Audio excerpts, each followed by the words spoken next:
Bienvenidos a Libros Militantes. Estamos aquí Norma y Manuel, Viridiana y su servidor Antonio. ¡Un gusto! Como lectores apasionados, pero también como militantes de izquierda o simpatizantes de izquierda en algunos otros casos. Y venimos a hablarles de libros que nos apasionan y que queremos recomendarles cada sesión, ¿no? Entonces, y compartirles, eso, ¿no? O sea, lo que nos mueve yo creo que es el que queremos compartir con ustedes, ¿no? Y provocar. Así es. Y provocar. ¿Cuál nos quieres hoy compartir? ¿Empiezo hoy? Empieza tú, Norma. Ok. Bueno, le traía ya muchas ganitas de platicar. Es del Fondo de Cultura Económica, es de Vientos del Pueblo, y creo que si ustedes lo buscan, lo pueden encontrar en línea, porque está como lectura en línea, es lo que me comentabas. Es un libro, nosotros conocemos a Mariano Azuela, creo, por Los de Abajo, que es su gran novela y que es una novela que seguimos leyendo. Yo me acuerdo que a Mariano Azuela ahora sí que lo conocí por la novela de Los de Abajo. En la secundaria, lo cual no entendí nada, porque aparte, claro, hoy reconozco que tiene un lenguaje tan lleno de metáforas, porque esos momentos tan dramáticos, tan terribles, tan violentos, él los plantea desde una visión metafórica. Y está lleno, o sea, vamos a ver en su obra, pues todo esto es una manera de literatura que él hace, que es una pluma maravillosa, y hoy que lo sigo leyendo, maravilloso. Pero no vamos a hablar hoy de Los de Abajo, sino de sus cuentos. Mariano Azuela fue, pues él en realidad lo que quería era, o su familia, es ser seminarista.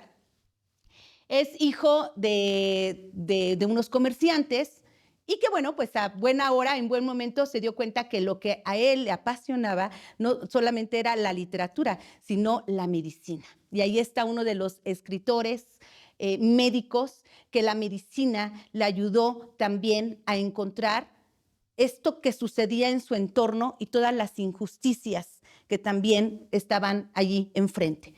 Entonces, bueno, pues estos cuentos de Víctimas de la Opulencia y otros cuentos, vamos a encontrar muchas, pero muchas vivencias que él las transforma en narrativa, en cuentos, y que nos deja ver de verdad, con una profunda visión los acontecimientos y a los personajes y a la pobreza y a la jodidez por la que se hizo la revolución. Él era villista, completamente. Y él cuando era joven se juntaba, yo creo que así se juntaba, ¿no? Como con sus amigos, sus cuates, para hacer tertulias literarias, para pensar en el movimiento, para pensar en la revolución, a la par que él trabajaba como médico. Se dice que es un enfermo de literatura. Yo no les voy a hablar de todos los cuentos, pero les voy a hablar de este primer cuento que abre esta serie de Víctimas de la Opulencia y otros relatos, que a propósito las ilustraciones son de Antonio Helguera. Bueno, no sé, al ratito que si lo podemos ver en la cámara, nada más esta ilustración, que es con la que abre el cuento. Esta historia se llama precisamente Víctimas de la Opulencia. Y esta es una historia de una mujer que es llamada a la casa rica, a la casa de los amos, para cuidar al bebé de la señora, ¿no? al bebito. Pero ella deja en una mesa con flores a una criatura seca, el cuerpo de un bebé seco, el bebé que está velando. Y van y la buscan. Oye, que te estamos esperando, que tienes que venir a cuidar al hijo de la señora. Y entonces ella comienza a pensar, ¿por qué dejó a su hijo? Su hijo murió, ¿por qué murió? Y entonces ahí nos deja a los lectores que comencemos a imaginar todo lo que sucedió en torno a esta criatura que ya no está, o sea, ya es una pequeña momia. Y aquí viene lo que hace Mariano Azuela, que deja a los lectores un espacio de inferencia.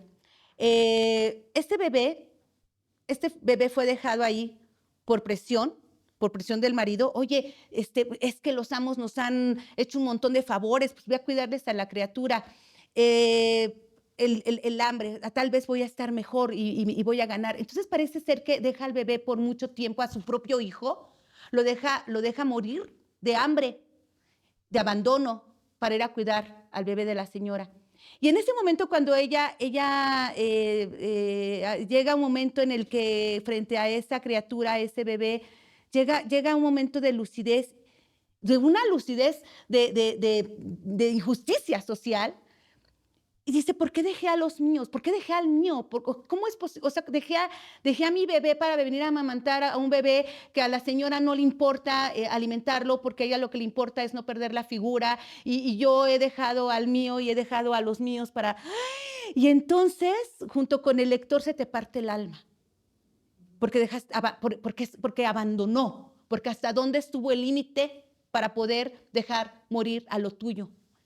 Y entonces, ella... Ay, güey. Entonces ella ahí hace, pues sí, toma una almohada y mata al bebé de la señora. No, ¿por qué no me cuentas el final? Porque porque este es el cuento del principio. Pues sí, pero es un cuento. El cuento es una unidad literaria que tiene. Y con eso, porque le encantó. Y con eso, pero eso es muy simbólico, porque no nada más es el cuento por el cuento, sino que claro, sí, ¿cuál es la acción que hace esta mujer? O sea, es la luz, ¿no? Para poder entender qué fue lo que pasó y qué es lo que no quiero y hacia dónde va a ir. O sea, esta mujer, después de haber hecho esto, ¿hacia dónde va a ir? ¿Qué va a pasar? ¿Cuál es la acción? Viene la revolución, viene una gran revolución en donde justamente se vuelve ese momento una metáfora para poder tomar las armas y para poder luchar por todo un movimiento y un cambio por todas estas injusticias sociales. Y este cuento abre una serie de cuentos que ustedes tendrán que leer, que tendrán que encontrar. Sí, es que, y a propósito, este cuento lo hizo, yo vi una película, no sé si es un cortometraje, no sé por quién está dirigido, pero seguramente podríamos encontrar esta historia. ¿Cómo interpretar? No, está maravilloso. Mariano Azuela. No, y yo aprovecho esta magnífica reseña para decir que aparte de Mariano Azuela, habrá que leer también a Nelly Campobello, que tú recomendabas en otro episodio. También villista. Y también leer a Martín Luis Guzmán, ¿no? Que tiene ahí Las Memorias de Pancho Villa, que me parece que es una obra maestra también. Y que en el Fondo de Cultura Económica están las obras completas. Tenemos las obras, tenemos La Sombra del Caudillo también, ¿no? Entonces, en fin. Y Manol, ¿tú qué traes ahora? Pues mira, yo traigo un libro, una recopilación de artículos que de alguna manera interpela, creo, es un libro muy autocrítico, o que nos lleva a la autocrítica, porque interpela al pequeño racista que todos llevamos dentro. Y no me digan, no me digan que no, todos llevamos un racista. De mí no están hablando, ¿eh? No. De mí no hablas. Y ahorita se los voy a demostrar. A ver. Estoy hablando de, la autora es Yasnaya Elena Gil, y el libro es Manifiestos sobre la diversidad lingüística. ¿No? Qué bonito Y es un trabajo que hacen los amigos y amigas de Yasnaya, de recopilar una serie de artículos que saca Yasnaya en este país. Artículos que hablan y que cuestionan la dictadura del español en México y en América Latina. Es duro. Cuando uno empieza a leer... Bueno, ella es de Oaxaca, ella es Ayuk, de la comunidad Ayuk, y ella, su primer idioma, su idioma materno es el Ayuk, lengua, idioma, no dialecto. No, lengua. Idioma. El Ayuk. Ella con 15 años migra a la Ciudad de México, bueno, al Estado de México, a Texcoco, estudia la preparatoria, entra a la UNAM, estudia lingüística. Es una gran lingüista, Yasnaya, y después regresa a la comunidad a defender la diversidad lingüística de este país. La izquierda, hemos olvidado en la izquierda que existe una diversidad lingüística, lo hemos olvidado. El proyecto de nación que surge después de la independencia en México y en toda Latinoamérica es un proyecto de nación blanco, criollo, europeizante. Esa es la verdad. izquierda o derecha. Sí. La izquierda ortodoxa abraza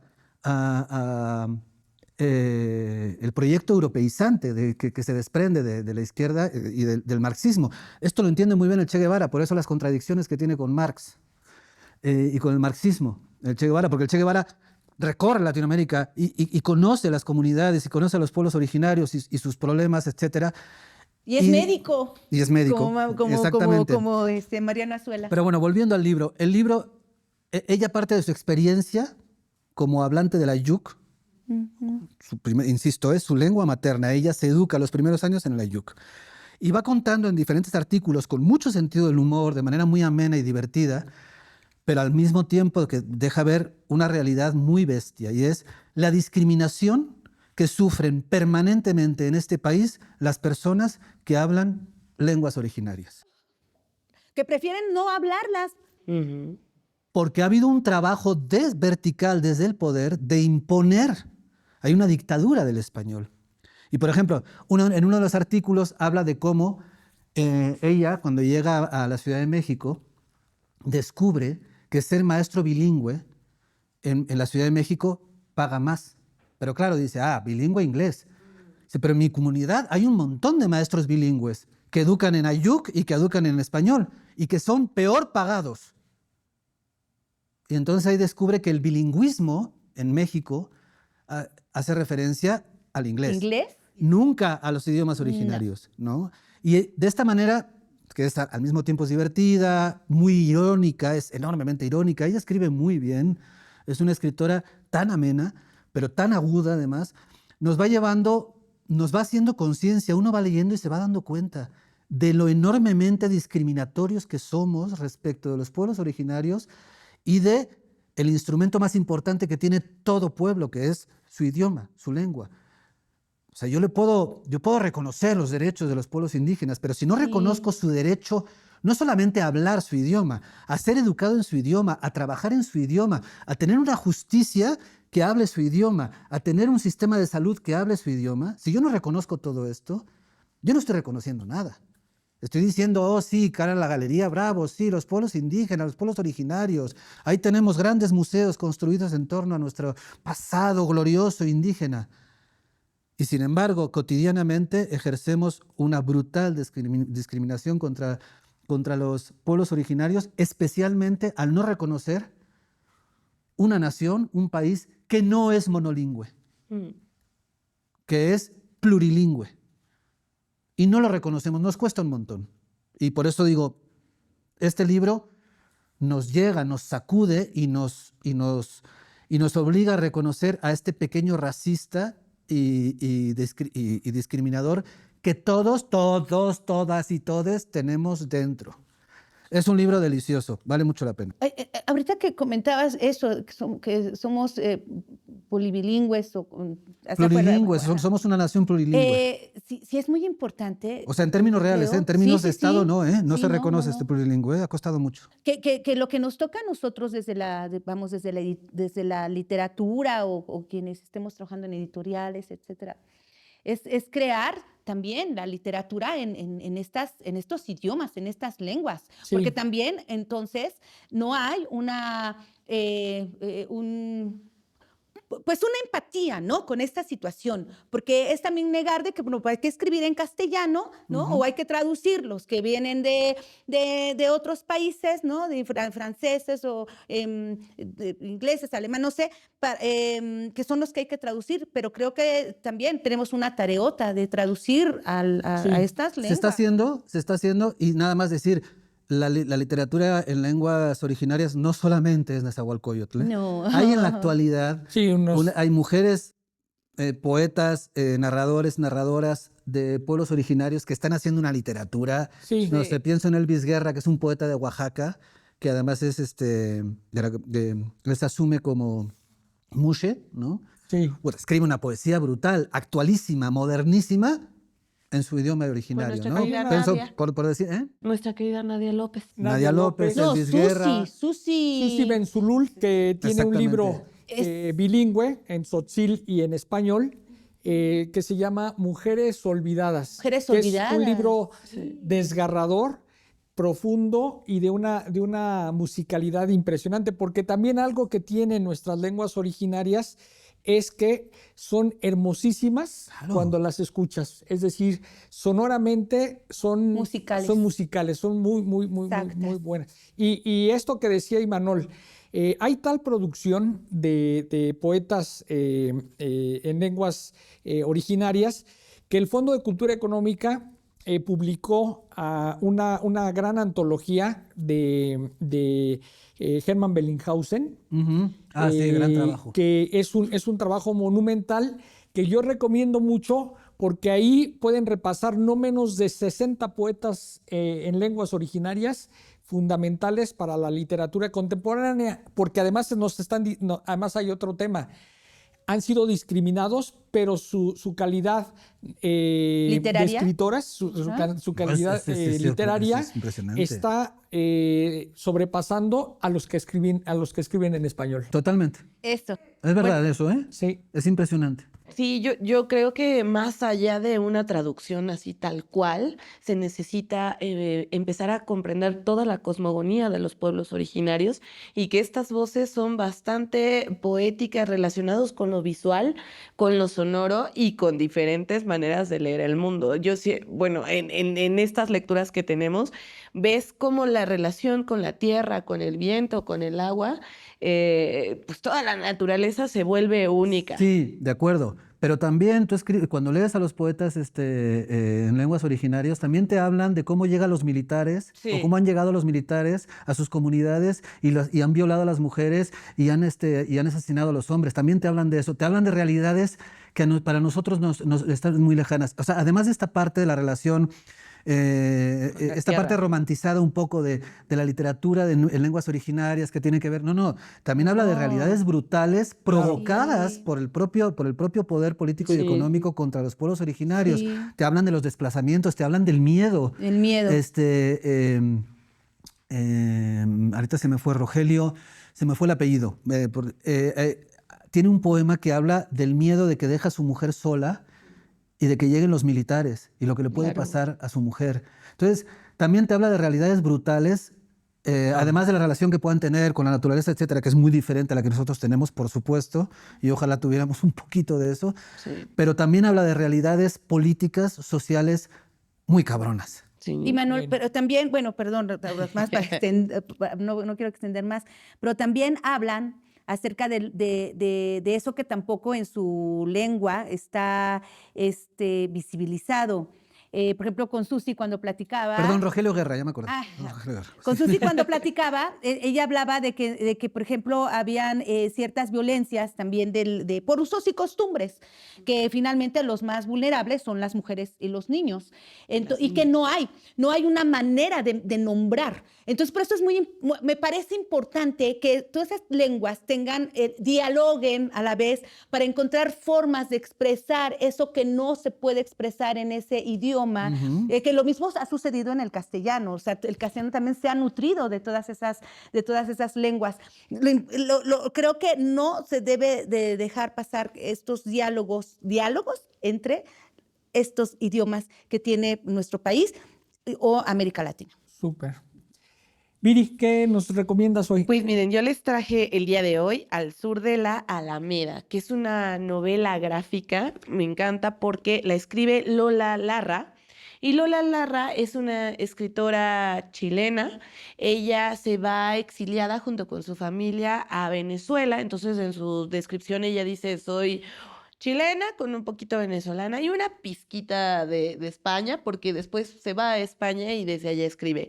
Y Al sur de la Alameda tiene ilustraciones de Vicente Reinamontes. Es una novela juvenil, una novela para adolescentes sí, es pensada específicamente para un público juvenil, pero aquí mismo dicen, ¿no? Es apto para adultos. Ay, sí. Apto para adultos. También los adultos. También los adultos pueden entrar aquí. ¿Por qué? Porque nos va a hablar sobre un movimiento estudiantil que se registra en los años 2006 y que se le conoció como la Revolución de los Pingüinos, Mm. que es en Chile y que son estos estudiantes, miles de estudiantes que salen a las calles a protestar por los derechos de la educación, en contra de las reformas que se estaban viviendo y la privatización de sus escuelas. Se llama la Revolución de los Pingüinos porque estos jóvenes, cuando hablamos de jóvenes, de pronto yo decía, bueno, pues un joven como de 20, ¿no? No, 20. no, no. No, pues fueron menores, fueron chicos de 16, 17 años que salen a tomar las calles. Y esta historia es precisamente de un colegio que decide unirse a esta manifestación y las chicas, los chicos se empiezan a organizar. Y allá adentro está Nicolás y dice, Nicolás, bueno, yo nunca me imaginé que iba a estar dentro en una protesta porque él no está tan convencido de que sea como es el medio, ¿no? Usted dice, no estoy tan de acuerdo, yo no me siento tan con esta revolución en mí, pero ¿qué te haría de adolescente quedarte en la revolución? ¿Qué te haría? A ver, ¿qué ustedes qué dicen? ¿Por qué ustedes se quedarían si yo no estoy tan convencido? Obviamente una chica. Obviamente una El chica. amor. Amor, El amor es obviamente. revolucionario también. Exactamente. Obviamente Paula sí tiene toda esta idea política, tiene una convicción enorme, sabe, es una buena líder. Y Nicolás pues dice, a mí me gusta Paula. Casual, me quedo, ¿no? Aquí a ver en qué le ayudo. Y resulta que Nicolás se convierte en uno de las figuras importantes porque no solamente nos va a dejar ver la organización dentro de estudiantes, sino qué pasa él como adolescente con esta conciencia de lo que está viviendo su país, de lo que están viviendo adolescentes de su edad y obviamente con el tema del amor. Este libro, Lola Larra, pues refleja estos movimientos estudiantiles, pero a la par hace una similitud con Pekín en 1989, cuando está esta gran matanza, igual Sí, por mamá. el Estado hacia los estudiantes, y empieza a nombrar y decir, bueno, es que esto de los movimientos estudiantiles tiene su tiempo, y ahora el vivirlo en el 2006 con estos chicos, pues es más que necesario nombrar líderes. Y a mí me encanta porque en la lectura encuentras qué pasa con las familias cuando las chicas y los chicos dicen, bueno, pues yo me quedo aquí en mi escuela, me voy con mis compañeros y aquí nos vamos a organizar y entonces las familias pues con el miedo porque saben que el Estado puede ser muy violento, Sí. el Estado puede ser avasallador, dicen, no te preocupes, aquí te vamos a esperar y estamos ahí contigo. Viene el tema de la comida y cómo se van a ir organizando en la comida, vienen todas las preocupaciones que se viven adentro y luego el enfrentamiento con los militares. Tiene ilustraciones bellísimas, tiene pues esta onda del amor y pues yo recomiendo muchísimo que le den una leída. ¿Por qué no pasas las ilustraciones a ver si Ay, capta un sí. poquito Sí, la rápidamente, cámara, sobre ¿no? Yo este- la hacía así. Quiero les digo comentar que- rápidamente que sobre este tema, qué belleza. Sobre este tema, hay una novela en el Fondo de Cultura Económica de Nona Fernández, que es Avenida 10 de Abril, Sí. que es una belleza, es una novela muy poética, pero al mismo momento muy dolorosa, que también aborda este momento, este periodo esta revolución de jovencísimos De estudiantes. A mí jovencísimos. sí el amor, o sea, a mí sí estuvo muy involucrado el amor, mi enamoramiento con Galeano, por ejemplo, con un novio que leíamos en voz alta Galeano, pero era como todo, ¿no? El amor sí, al movimiento, a la escritura y al amor, o sea, sí, o sea, es eso lo que pasa, ¿no? Yo En la creo que te refresca sí. como estas ganas y esta convicción de la rebeldía de la juventud, ¿no? Y de esta... No olvidemos que la lucha política, la lucha revolucionaria, en el trasfondo tiene como finalidad el amor al prójimo. Y si ese, ¿no? Es decir, Claro. al final todo lo hacemos por amor. Por Es un acto amor. amoroso. Ajá. Es un ¡Qué acto amoroso vida! hacia el mundo. Ay, Sí. yo miren nada más. No, sí, está bellísimo, Pasa ¿eh? de todo en esta historia. Ya después de leerla ya volví a retomar, porque de pronto uno ahí se desanima frente a tantas realidades complejas y uno sale como, chale, ¿no? Pero después de este libro dije, vamos, sí se puede. Un Sí. aire de 17 años me dio. No Ya. hay que dejar de tener 17 años. No hay que dejar de tener 17 Me dio y años. dije, qué belleza de libro, échenle una ojeada y conozcan a Lola Larra. Gran libro, Virus, Buenísimo. gran libro. Qué padres. Bueno, yo voy a comentarles un título. Es Karl Marx, Biografía Intelectual y Política, 1857-1883. Ay, le tengo ganitas. Ay, Sí. Sí. Bueno, ¿por qué es importante un libro sobre una figura del siglo XIX? Hace unas semanas nos comentaba Imanol, muy atinadamente, ¿por qué a los marxistas nos dicen trasnochados? ¿Por qué nos quieren apartar de los medios de comunicación? ¿Por qué dentro incluso de los propios partidos políticos, quienes nos consideramos marxistas, tratan de alguna manera de hacernos a un lado?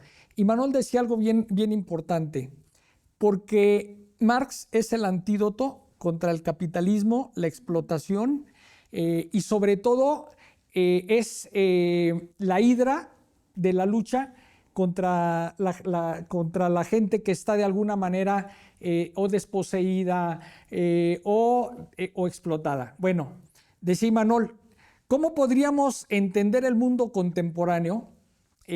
¿Cómo podríamos defender o entender los derechos laborales si hace prácticamente 2 siglos figuras como Marx, Engels y otros comunistas tuvieron ¿cómo podría decir? Como fundamento, y es que al final toda la lucha de ellos y todo su pensamiento se refleja hoy en jornada laboral de 8 horas, en igualdad de las mujeres y en muchísimas otras prestaciones sociales, el derecho a la salud, el derecho a la educación, el derecho a la vivienda. el derecho a la vivienda, y todo viene, evidentemente viene desde el primer gran proletario que era Espartaco, ¿no? Es decir, esto siempre es histórico, pero quien realmente lo analiza, quien realmente le da una sistematización y lo organiza para transformarlo en una herramienta de análisis y de transformación de la realidad es Carlos Marx. Bueno, este libro me gusta mucho porque habla del Marx más complicado, el Marx que no es tan fácil de entender, y es el Marx que escribe los Grundrisse, que son sus manuscritos, son sus trabajos teóricos, y desde luego el Capital, que son las 2 obras que hablan justamente de las relaciones entre capital y trabajo y la generación de la plusvalía.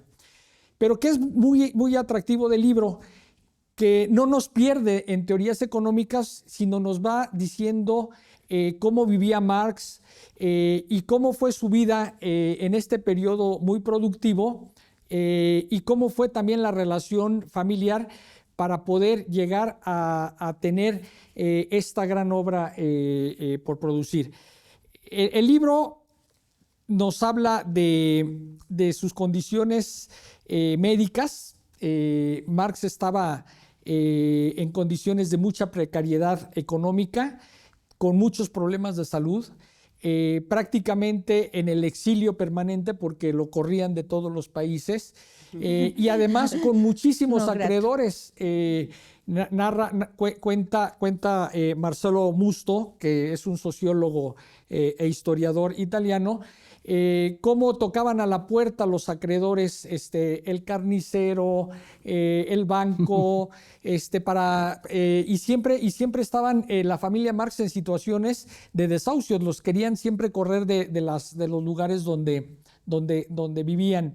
Y entonces, a pesar de toda esa precariedad, Marx era un hombre amoroso porque él sacrificó todo, incluso su propia familia, porque él perdió tres hijos, en aras de un futuro mejor para todos nosotros, y que lo vemos plasmado, como justamente lo decía Imanol, en mejores condiciones de vida en la actualidad.